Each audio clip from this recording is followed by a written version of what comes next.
Mr. Yared Tekeste. A lot of people know you these days as Yared Urf Tekeste. Can you give us an introduction? Tell us a bit about yourself, your background. I'm born in Eritrea. I'm Eritrean originally. Okay. Born in Asmara.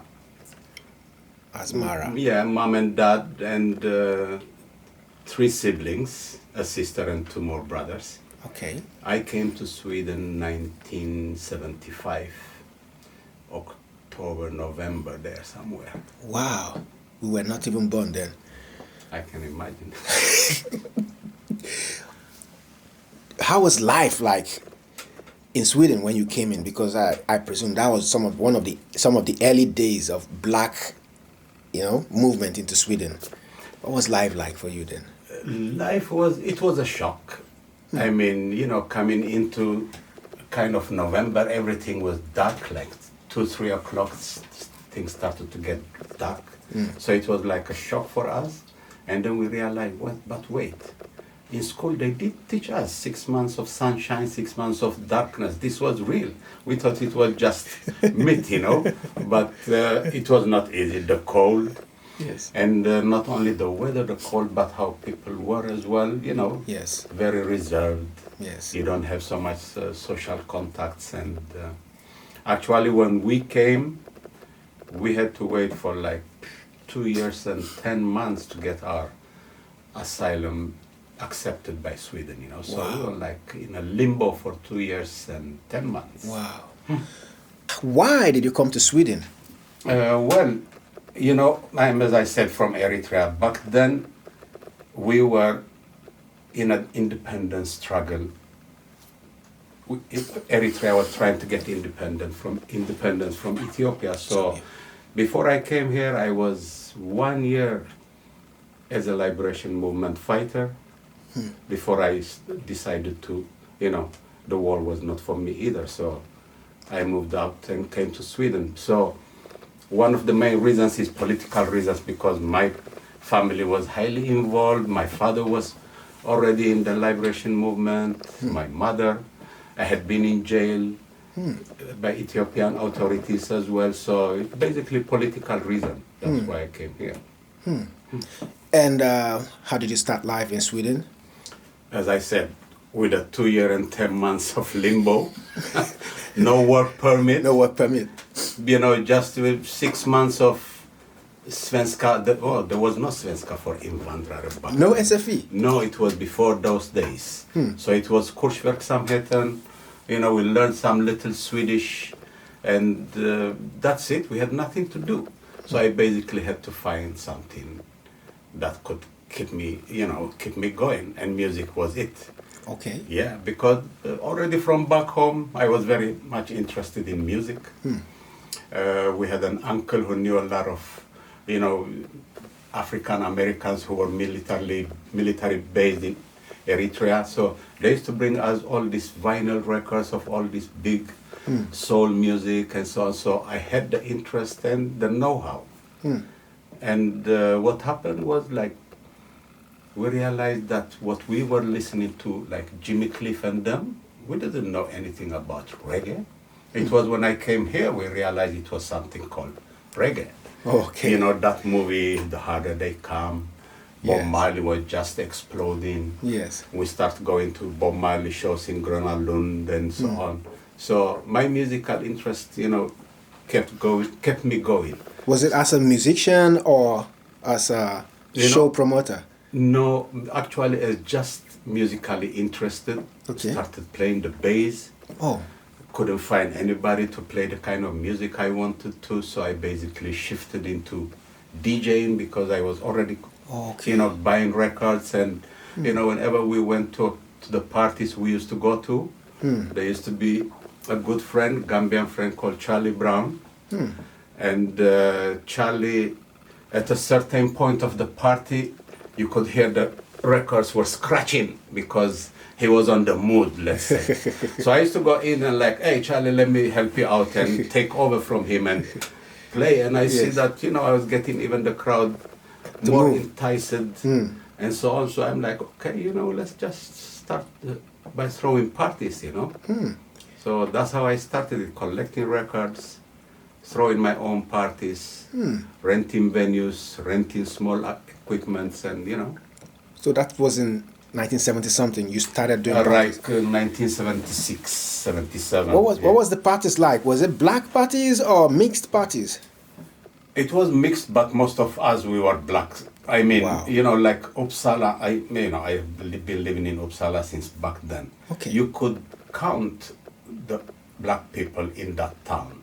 So we all knew each other. So Yes. when one party was made either by Charlie or me, Yes. or there was a African American guy called Big John, who is actually still my neighbor. He used to have a nightclub, which was a mainstream, but they closed it down quite quick, so for some reasons it didn't last longer than a year. So we basically met all of, when we made a party, almost everybody there, the Africans used to come, who loved to party, and then of course mix it. But it was basically African parties. Wow. So how did these parties lead up to Uppsala Reggae Festival? Quite a long distance, right? It is, like my wife Adam always say, these people always think we started out with Uppsala Reggae Festival. They don't know all these parties we were throwing, we were making, Yes. cleaning venues, renting the venue. After everybody gone at 5 o'clock, you will You'll end be up cleaning up. cleaning everything, taking out all the sound Yes. equipment. You Yes. come home at 8. That's how it basically started. So we kept doing that. And, before the festival, of course, there's a big gap. So a lot of things happened. Like at the end of 70s, I think April 1979, I went to a show in a place called Musik Forum. Because there was one reggae band that came from UK, and then there was a Swedish progressive artist called Björn Afzelius was performing, and some friends of mine, Latin Americans called what was the name? Sangre Caliente, were going to perform as opening act. So we went there basically, and as we entered the venue, was sitting just near the door. This artist from UK, the reggae artist, they came in, and the first thing they see is me with baby Rasta hair. Yes. And they're like, hey, Rasta Wagwan, and this and that. And they ended up inviting me backstage. So I went with them. We made the show. After that, we said, yo, guys, what you doing? Let's cook some food. And we went home, cooked some food, and so on. And they were living not so far away from me, the hotel. And they were, what you doing tomorrow morning? I'm like, nothing. Come and have breakfast with us before we leave. Okay, went there after having breakfast. Hey, you know what? We are gonna. Actually, it was for something called Rock Against Racism. Okay. That was an organization that was being, rolling all over Europe. And they were gonna do like 10 or 12 dates in Sweden. Wow. With a bus. They were like, hey, this is our first date. Why don't you come with us if you don't have nothing to do?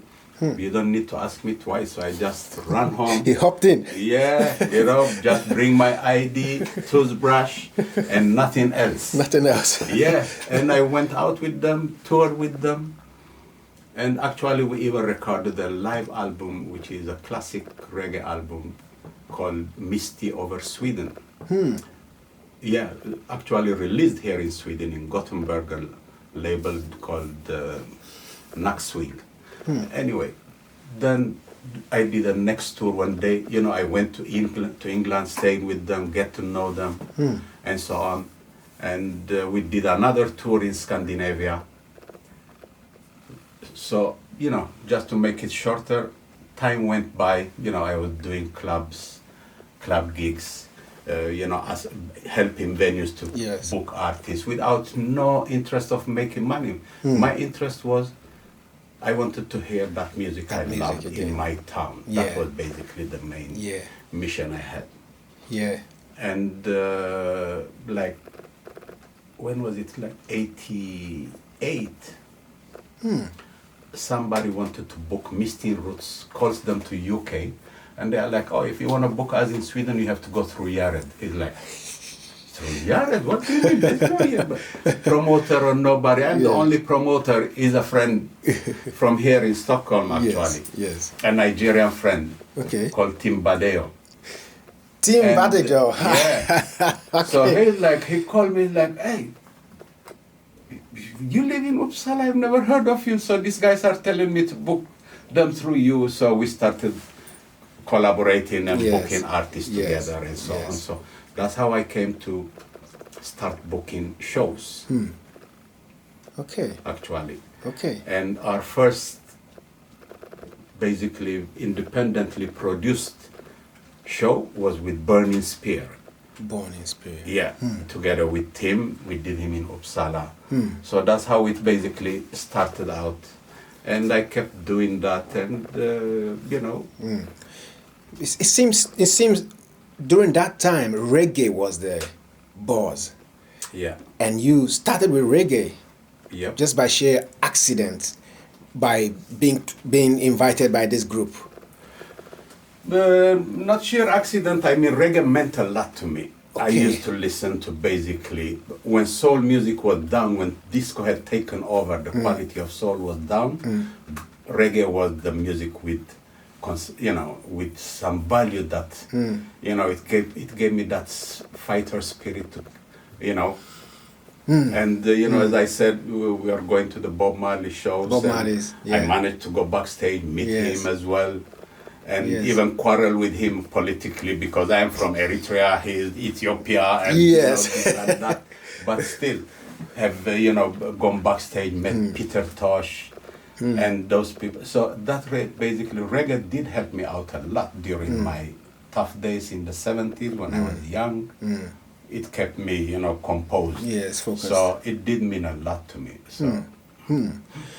So up until today, and now you are like the father of reggae music in the Nordic region, because Uppsala Reggae Festival is the biggest, in fact, it's the only festival that has kept everyone glued. But then I would like to ask you, when, apart from this group that you help to facilitate their coming to Sweden, the Misty In Roots. in Roots. No, I didn't facilitate their coming, but I met them and started working with them. You started working with them, yes. Yeah. Tell us about how you also how you came into bringing other artists, because I know you were the first to bring Angelique Kidjo to Sweden. I have to give credit to Tim Badeo, actually. He was the Badeo. one bringing her to Sweden, but I booked a show from him in Uppsala. That is 1992. 1992. So that was Tim who booked her, actually. Okay. Yeah. Okay, but since then you've been bringing in artists. Yep. Different kind, not only Afro, reggae. We Yes. even did De La Soul together De La Soul. Tim. With Tim. And I have done JB Sound. So we have done, Yusundur was not with him, it was with somebody else. Actually, it was like 2 months of time between Angelique Kidjo and Yusundur. Wow. Wow.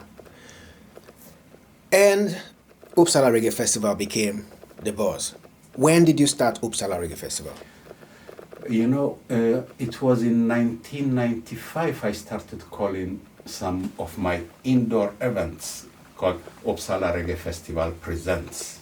So I have flyers from like 19 with Gregory Isaacs, Culture, say Uppsala Reggae Festival Presents. But the first real festival is 2001. That is when we count, the first as the first festival. But before that, all my events were like, we were working that name. That name, okay.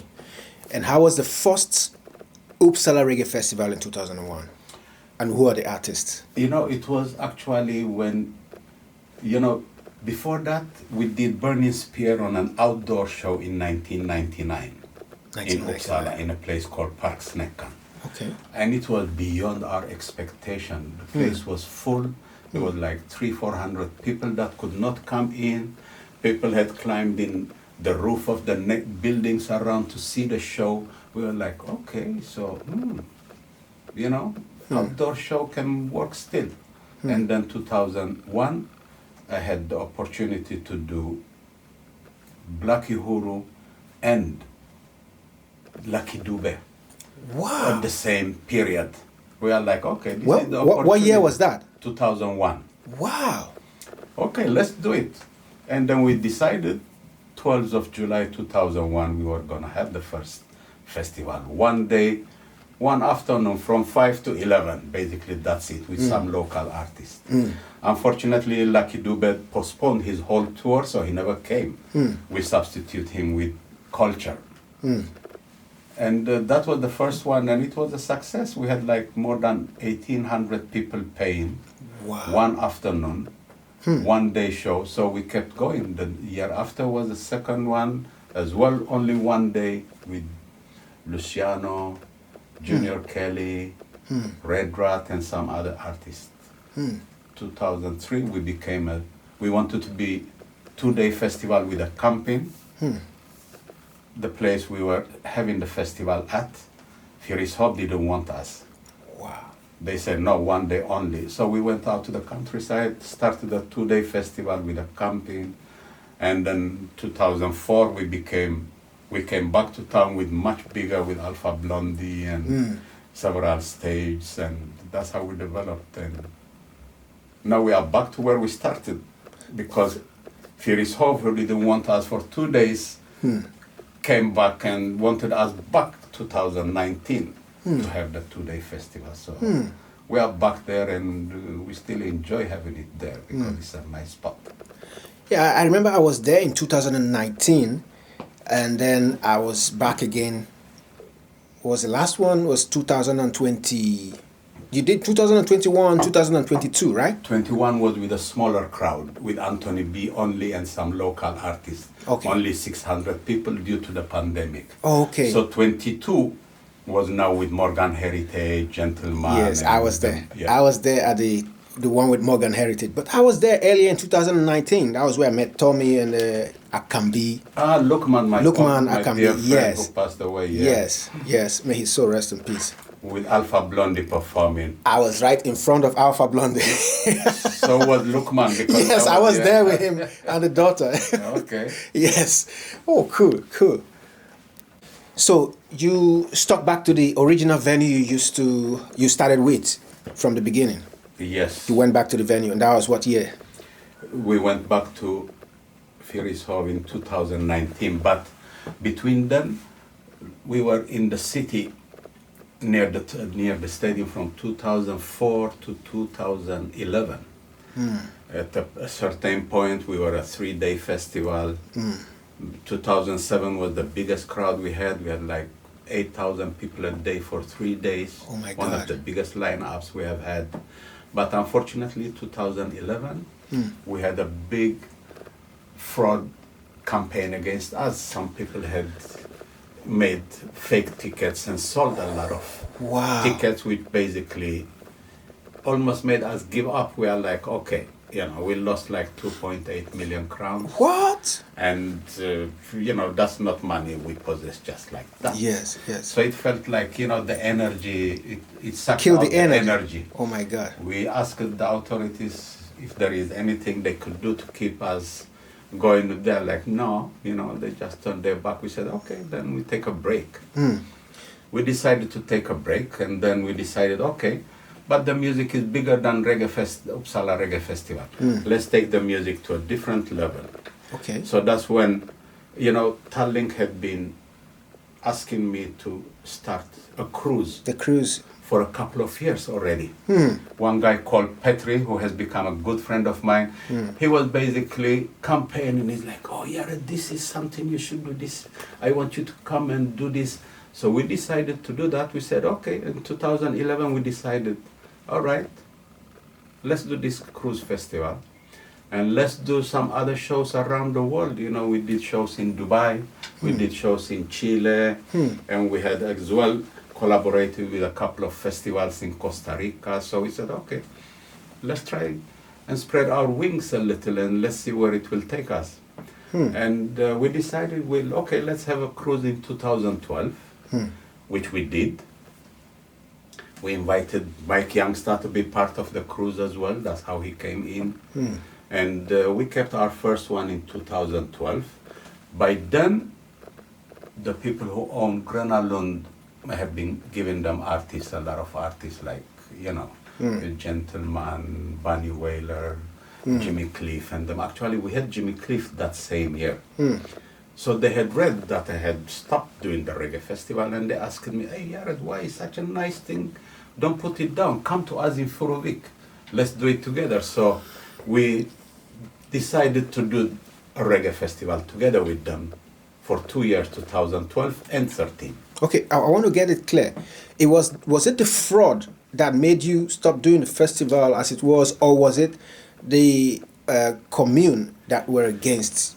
No, well, we were Festival. getting enough problem with the commune. That's nothing, it's nothing to... It's not new. It's not new. Okay. It's much better now, but back then it was hell. Okay. Yeah, and actually it was the fraud that made us decide. I mean, we were already having hell to go through. Really and truly, let me take you back even a couple of years behind. Yes. 2019, I was having hell with the commune. Not, you can't say commune is such a big, but Yes. the administration we were working with, who were targeted towards us, who were supposed to take care of us, were giving us hell. So at a point, I even had a stroke in the middle of City Hall in Stadshuset in Uppsala after my the God. festival in 2019. Oh my God. Yeah, so that basically almost Crippled everything. crippled everything, costed even my life almost, But we said, you know what, you can't keep a good thing down. This is something, I'm a fighter from before. Yeah. My wife is a fighter. We are fighters. So we said, we go ahead, no matter what. We did 10th anniversary, 2010, huge success. Wow. And we continued. 2011 came this fraud, which basically it made us lose the energy. But were you guys able to detect where the fraud came from? Who these guys? Oh yes, we caught them. And they paid back? No, they basically walked out free with you know how Swedish laws are. So nothing happened to them? Still sin, I don't know what, and these guys were laughing at our 5 guys were caught at the court. They were basically laughing at us. What? No penalty, no prison sentence? One penalty. One of the boys had a gun. What? With bullets. They gave him 6 months. He'd still sin, not even jail. Oh my God. Yeah, and he was, playing tough guy, coming into the court and, laughing and looking at us, sarcastically. And Oh my God. So we didn't get no refund or whatever. And really, all papers have something we cannot see, but they can see where that paper was printed. It was printed in Amman, Jordania.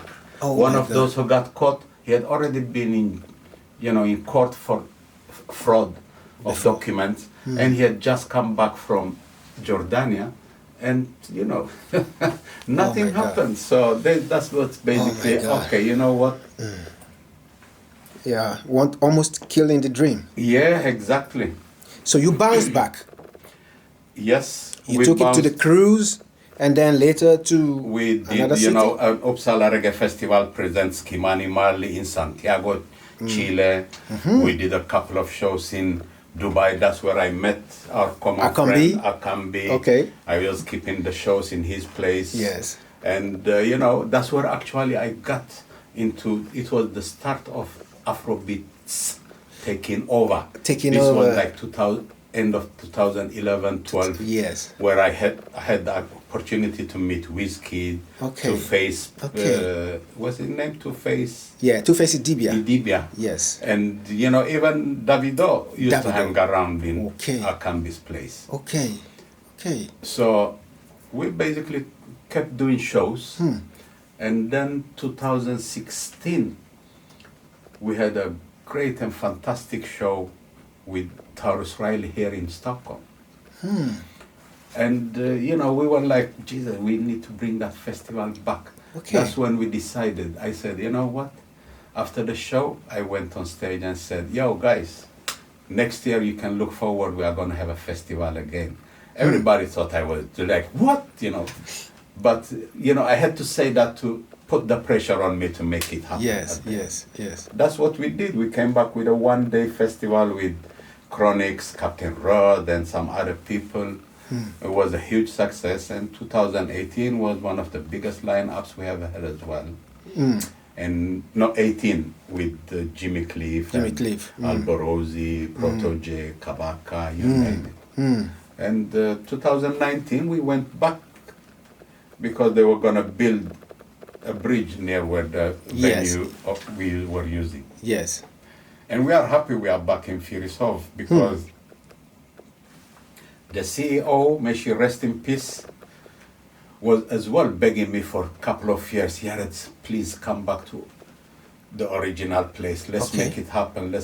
And we did make it happen, and unfortunately it was the only festival she was able to be present at. Cancer got her, and sadly, and it's a woman I have known for like 40 years. Oh my God. We have known each other. So every time we met each other on any function in the city, it's like, Yared, är det inte dags att komma hem till Fyrisov nu? But, finally she did convince us before. It was one of her last missions accomplished, actually. Wow, what a journey. But today, Uppsala Reggae Festival seems to be more than a festival. It's now like the convergence, the celebration of Africa. It's not just reggae. It's now Africa, because this is the one spot in the whole of the Nordics where Africans want to be in. I mean... Yeah, we have tried to keep it, as authentic as possible. It is run by me, my wife, and my daughter. It's a family business project. Yes. Let's call it a project. Okay. Apart from business. Because this for us, if it was business-wise, we would be doing hip-hop or some other more commercial thing. Yes.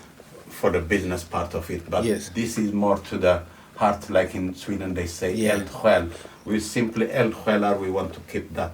Yeah. And we have tried to keep it as authentic as possible. Yeah. For families and where Africans and together with others can feel at home. Yeah, because most of the times it's conscious music, and when you sing conscious music, you're going to the roots. And when you go to the roots, you're in Africa. Yep. What do you think has inspired a lot of people, both far and wide, to come to this part of Uppsala where you're holding this festival? It's because the ambient, and during all these years, our network has broadened, expanded. A lot of people. It has expanded beyond our imagination, and I think a little of how we work as well, inspires how the crowd behaves, and the mood in the whole area. When it's hard for me to say, but it feels like a family reunion. Yes. We have a lot of kids. We have a lot of, kid activities. So it's one of the few festivals where parents can go with their kids, enjoy, and then take their kids home and then come back nighttime and keep partying or listening to the artists they love. Exactly. Just like I'm planning to bring my kids with me this time. Okay. I've been to the festival 3 times, and the last one was I was overwhelmed because I saw 2 of my favorite artists. The first one I came, I saw one of my favorite artists there, Blondie. Mm-hmm. And then the last one I saw, what's his name again? More Time. I was Mortimer. And then I met the Morgan Heritage. And then this year, you're bringing in Femi Kuti. Not Femi. Seun Kuti. Same family. Same family, different name. Different name. But you're bringing Seun Kuti. One more who is more a fighter and a revolutionary. Yes. So this is why I said this festival has become more like an African festival. The audacity. They're closing down shows, African shows everywhere. African promoters are finding it difficult to have their shows in the cities, in big cities, because of one reason or the other. But Uppsala Reggae Festival has defied all these challenges, and it is happening year in, year out. Yeah, but you need, when the going gets tough, the tough get going. And we are tougher than that, just than giving in and saying, okay, we're not going. I mean, we did have a break, but we knew we were going to come back. And until this very day, there are several obstacles. I mean, the festival is an institution, they can hardly do anything there. But even when you go try to do shows in different venues, you still get some obstacles. But really and truly, even now, I mean, it's not as bad as it used to be. We have like big shows, African shows taking place. I mean, can you imagine Berna has been in Sweden 3 times in a scope of 2 years? Yes. Who could have imagined Yes. that an African artist like that is going to fill those arenas and is an African promoter doing it? And one funny thing is, 2019, I wanted to have a Berna at the show. Okay. So we offered him 2 festivals. Wow. My festival and a festival in Belgium, which is like maybe 7-8 times bigger than mine crowd-wise. We offered them an amount of money for both shows, but Mama Berna knew her how she works. She was like, you know what? We are gonna do that festival in Belgium for that money, but for Sweden you need to pay much more. I'm like, why? I'm smaller and this and that. And she proved me right when she, together with brother DJ LV and Coco Bar, did a show in Gothenburg in Partilla Arena a few months after, and they had 6,000 crowds there. I like, okay, we're never too old to learn. So, I'm like, God, yo, brother Toby, Toby's taking things to the other extreme. No, Yes. no, but it's like a learning process. It's Yeah. like, Jesus, it was even she was right. She knew, she had done her homework. Okay, what makes Uppsala Reggae Festival unique? It's that family vibe. Okay. It's that getting together. It's an incident-free festival. One of the few in whole Scandinavia, or in Sweden. Let's say in Sweden. It's one of the fewest festivals where there are no incidents, no fighting, nobody getting hurt or whatsoever, or too much alcohol going on there, and So I think it's that. Exactly. It is a kids-friendly festival. I've been family friendly. Yes. You know why I'm saying kids? Because I have kids too. And when I came to the last one, I was like, next time I'm coming here with my kids. Because how do you plan the security arrangement, and how do you plan this to make it such a family-friendly festival? Because I know of other festivals where people get drunk and misbehave, but you don't find that in Uppsala Reggae Festival. But, we have seen from all these years that we don't have so much alcohol issues, people getting over drunk. Some people might get a little frisky or whatsoever, but no issue at all. So we have always had that. And what we have had since 2006 is all elders beyond above 65 come in for free.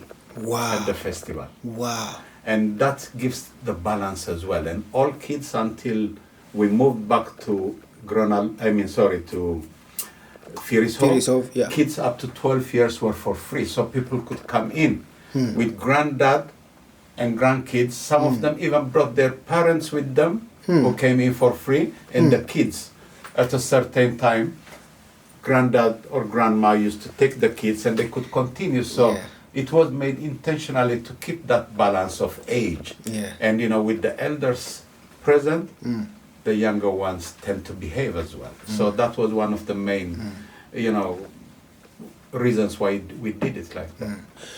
With all this talk about racism and immigration policy changes, you find in Uppsala Festival a mix, a blend of black and white, and you feel like, wow, okay, there is hope. There is hope for the future. What do you have to say to this? What do you have to say to this? Yeah, I mean, imagine I told you that I came here 1975. Yeah. And how things were now and how things are now. There are different aspects in it. Back then, even if people would have, don't like you, they wouldn't dare to say because it was not politically correct. Now, it is, it is okay for people to come and tell you, oh, I don't like you because you are black. But in a way, I prefer it the way it is now. At least you know who is your foe and who is your, Instead of somebody smiling and deep inside is like, yo, nigga, when you going home. When you going Sorry home. to say that, but but that's what happened. Yeah, I mean, we used to, if we are going around in town when people are drunk, that part used to come out. Yes. But yes, there is hope because at the end of the day, our kids who are born here, grown up, the society is looking different, and there is no way back, no matter what, what kind of policies will come. I don't think there is. But I mean, in the Uppsala Festival itself, there's so many white people who come in. You see the blend of white and black, and you'll be like, okay. Yeah, I mean, to be frank, it's mostly white at the festival. Exactly. Yes. So you'll be like, so where is all the hate coming from? Not there at the festival. Not there at the festival. Unfortunately, out there it is. Okay. And one funny thing, just for that matter, 2004, Stone Love is one of the biggest sound system in the world. Is an oldest from Jamaica. Okay. And one of the guys called Rory Stone Love came in. We had booked him. And he came early when we were building the venue. Yeah. He was at the hotel board, so he told my wife, I want to go to the venue. So they brought him. And as they came in, he started looking big stage. Another stage is like, yo, he asked her, are there so many black people in Sweden? She was like, what do you mean? Yeah, I mean, this big venue and for black people. She's like, no, but mostly it's whites. Here in the she's like, really? Mostly white in a reggae festival? Yeah. They're like, Okay, and apart from the Uppsala Reggae Festival, let's delve a bit. I know you do the One Love Cruise, and you do what's the other event called? Urban Vibes. Urban Vibes. Okay. Talk to us about this. First, let's tell us who are coming to this year's 2023 Uppsala Reggae Festival. Okay, 2023 we are gonna have Inner Circle. Inner Circle, which is like a household name, and we have Alborosi, who actually wrote that song called Operation Uppsala. You heard about it? Yeah. And we are going to have Kabaka Pyramid, Lila Aiki, as you mentioned earlier, Shaun Kuti. And then 2 days ago, we announced Yemi Alade, the queen of Afro beats as well. We are mighty proud to have her because she's one of our favorites. And then we have Jazz Elise, an upcoming real good artist from Jamaica, Dwayne Stevenson, and a few more actually. So these are the core. That's packed. I definitely want to meet Shaun Kuti. I've not met him one-on-one, so maybe this is my chance. Okay. Okay. And then tell us a bit more about the other events you do, because I know you do the One Love Cruise, and then which other Urban Vibes? Urban Vibes, yeah. Well, apart from that, we are doing a couple of single shows this year. Okay. Like we did Kabaka Pyramid, in Gothenburg and Stockholm, together with DJ LV. Yes. / Toby. That's Toby Bright. No, Toby. DJ Toby. Okay. And we are doing actually Taiki. Okay. The French Cameroonian artist. Yeah. Which was a shock for me because and in the cruise, as I said, Mike Youngstar has been part, and then from Toby did come and help us with some booking already in 2019, and last year he was much more involved when we decided that the cruise is going to shift a little more into Afrobeat. So he is now part. So it's me, Mike, and Toby, Okay. or DJ LV doing the cruise together. Wow. So he was like, because he has a wide aspect of contacts with Yeah. Afrobeats and Yeah. all when it comes to Afro. Yeah. He's like, hey, what do you think if we do Taiki at the cruise? I'm like, you think? I mean, it only has 1 or 2 songs, and then we decided, okay, let's do a club gig in Stockholm. And we'll live and learn until the day we die. We keep learning. Yeah, yeah. Little did I know that craze was going to happen. When we released the tickets, I have never seen such a craze for tickets. Within less than 24 hours, we had sold out the show. And it's not a small venue. It's a venue which takes up to 1,500 people, Wow. So that's the next project now happening now in May. And then we are doing the cruise in June, where we will have another French Congolese artist called Daju. We have a dancehall artist called QQ. And we have actually 2 more names that are going to be confirmed now any day. Hard to say now, I cannot say the names. Okay. Yeah. Okay, but you said something about, can you tell me again? Mortimer is, what did you say about? Oh, yeah, that's true. But that's after the cruise I just mentioned to you. Okay. Yeah, having Mortimer on the 25th of June here in Stockholm. It's a Wow. Sunday. Wow. But for us, last year, it was, Morgan Heritage, and we know they are Yes. good. Yeah. But for me, he had that magic. His show was like, mesmerized Yeah. a lot of people. Yeah. And he's such an humble artist. Yeah. I love we love his sound. So Yeah. we are going to have him here in Stockholm on the 25th of June. So A guys, couple of days after the cruise. you heard it first from Afro Community. Mortimer is Mortimer. going to be here in Sweden, in Stockholm, on the 25th of June, 2023. So be ready to get your tickets. Be ready to be mesmerized. Be ready to be mesmerized. Okay, let's talk a bit about you as a person. How do you relax, free from all the show and events in Göteborg, Stockholm, and in every other country you travel to? How do you find time to relax and rest? Music, spend time with family and friends. That's it. The social life is, sometimes if you can't meet people, nowadays with social media, Yeah, you can always- WhatsApp and this and that, you can talk with anybody around the world. And that's that's how I relax, talking to my dear friends, be with my family, chit chat. I mean, basically that is my therapy, so to say. And then, of course, as you mentioned, we have this urban vibes we do once a month. Yes.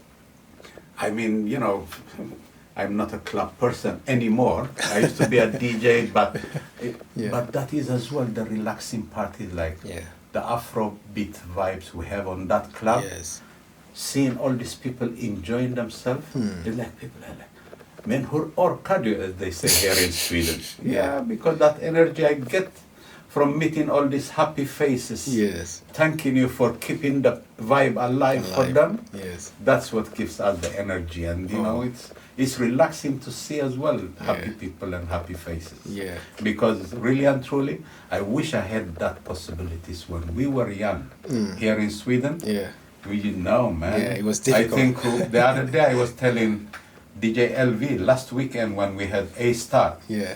I wish we had this kind of vibes when we, were young and were going out here in town. you Yeah, know? yeah.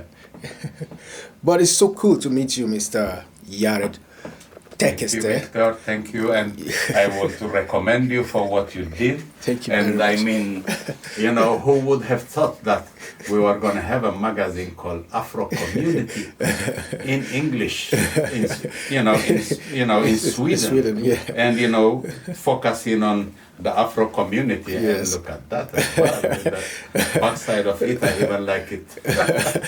It's people like you that inspire us. You've kept with the culture, you've kept promoting the culture, you've been bringing in artists that melt our souls, and then this year we cannot just wait to have the Uppsala Reggae Festival, and then the One Love Cruise and the Urban Vibes event, and just to see you do what you do is amazing, and you're such a humble soul. We want to say thank you for being who you are, for raising the consciousness, for building the brand that has kept us coming back to Uppsala year in, year out, and for keeping the culture alive. We just want to say thank you. And you know what? This is what keeps us alive, or what keeps us going. It's the appreciation we get. During the festival, when you go out, I like to, when the stress is calmed down, Yes. I like to go to the crowd and just suck out some energy, stand with the crowd and watch a show or two. And when you meet all these people showing all the appreciation, after tomorrow, maybe the figures are not on your side. Yeah. Maybe you will have but that's another headache. Yes. It's that energy we bring with us to the next festival as well, Yes. So, and me, I'm happy to be part of doing what I love. Yes. And seeing the Afro culture developing. Can you imagine this year is the year that we have had most Afro events and Afro artists ever. Ever. I mean, you can imagine Big Slap, Way Out West, Rosendal, Uppsala, Afro Nation. Sorry, I mean One Love Cruise. One Love Cruise. Afro Nation is another Is thing another too. thing. Yeah. Yeah. And all these shows that are being done. Recently, Ruger. Did you see the videos from Ruger show? Oh, Ruga. Yeah, Ruga. Last Yeah. weekend? Yeah. It That was mesmerized crazy. everyone there. And I'm like, oh, damn, I had a show in Stockholm, in Uppsala with Khalifa that same night. Yeah.